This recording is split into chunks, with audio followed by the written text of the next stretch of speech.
Hi everyone, so we're going to talk about breath work. We are always encouraging our clients, unless it is tensing specifically for trigger point therapy, but that's a different discussion.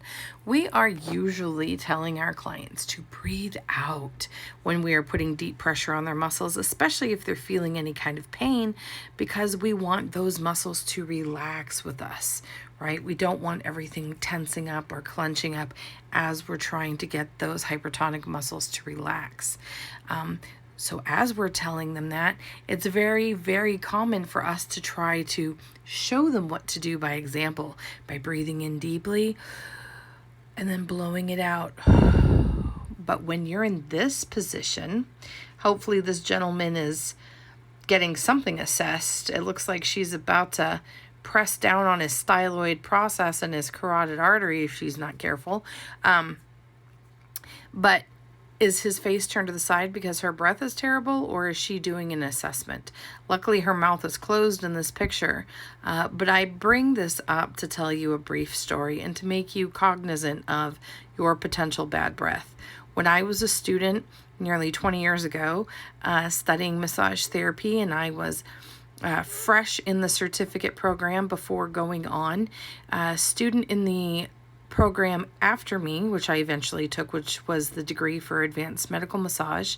So I was really looking up to her and her experience. She had been a massage therapist already for 2 years. I had just started school. I wanted to learn from her, and I got to be on the table for her. So I was super excited. And there I was laying supine, and she put her hands on either side of my neck, capturing my face, and said, okay, we're going to relax. We're going to breathe deep. Breathe in.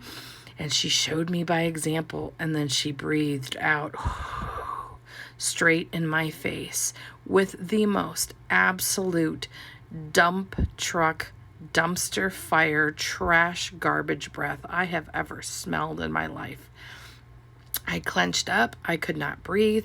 I was too shy at the time to say, oh, I'm sorry, you need to back up or turn your head because your breath is awful. I literally couldn't breathe. I was going to throw up. It was so bad, but I couldn't say anything to her. And that's how some of your clients are going to react. They don't want to tell the massage therapist with that power differential as you're sitting there, a healthcare professional in the position of authority, that you stink so bad that you can't do the service that they are paying you for.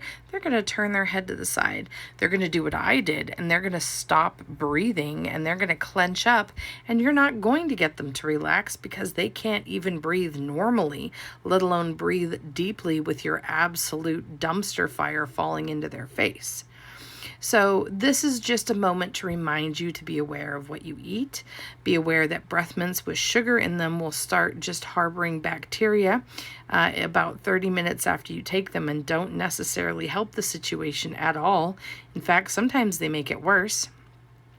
I encourage you to keep mouthwash in your office.